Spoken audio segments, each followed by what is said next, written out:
I want to ask you a question. Would you ever do business with someone if you found out they had been lying to you? Hi everyone. I want to tell you a quick story. Today I was on a Zoom with somebody and I get a phone call from somebody from Rochester, New Hampshire. And I look at the phone number and I'm like, someone's calling me from Rochester. Wonder what that is. Well, if it's important, they'll leave a voicemail. I kept going in the Zoom meeting. And then 1 minute later, I get a call again from the number in Rochester. Instantly, I start thinking, this must be really important. They're calling me twice. Now, for people that don't know, a little backstory. My wife is getting her license in social work right now. In order for her to achieve this, she has to do clinic hours somewhere. Guess where she works? A prison in Rochester. She spends one-on-one time with prisoners that are in there for things like violent crimes, manslaughter, go down the list, everything that you could think of.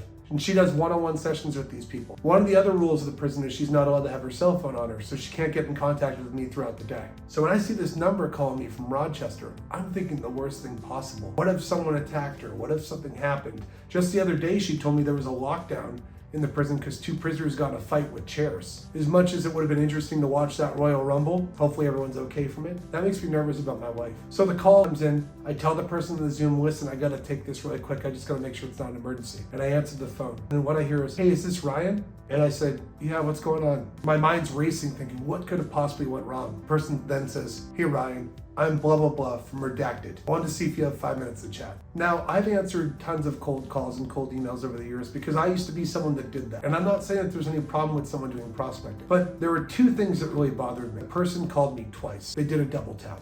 In sales, reps are trained to call a number twice if they don't answer. What it does is it trains a prospect who's answering the phone to think that an emergency happened and that it's really important, so they should answer. Imagine if I was a parent and I had kids that were in school or a kid that's in the hospital. Or maybe I think the worst thing possible could have happened. You're using someone's anxiety against them and tricking them into answering the phone. So I continued and said, dude, why are you doing a double tap?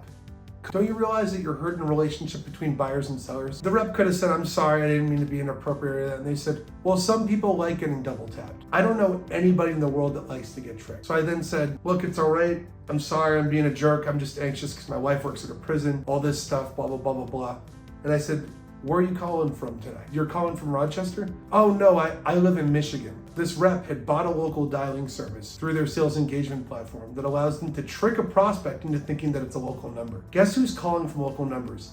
Police departments, teachers, nurses at schools, hospitals, relatives, neighbors. When shit hits the fan, you're usually getting a call from a local number. Again, you're using someone's anxiety against them to try and trick them into answering the phone. A trick is another form of lying. You've lied to someone, and people don't want to buy from people that have lied to them. Every time that we do one of these tactics, we hurt the relationship between buyers and sellers. So what I do is whenever anyone gives me a cold call, I say, listen, I use Pitchfire to review sales pitches. All you have to do is shoot me an email and I'll send you somewhere where you can pitch, and where your pitch will be welcomed, and I will give you an answer. The relationship between buyers and sellers has never been more fragile. We gotta figure out a way to bring that integrity back to business.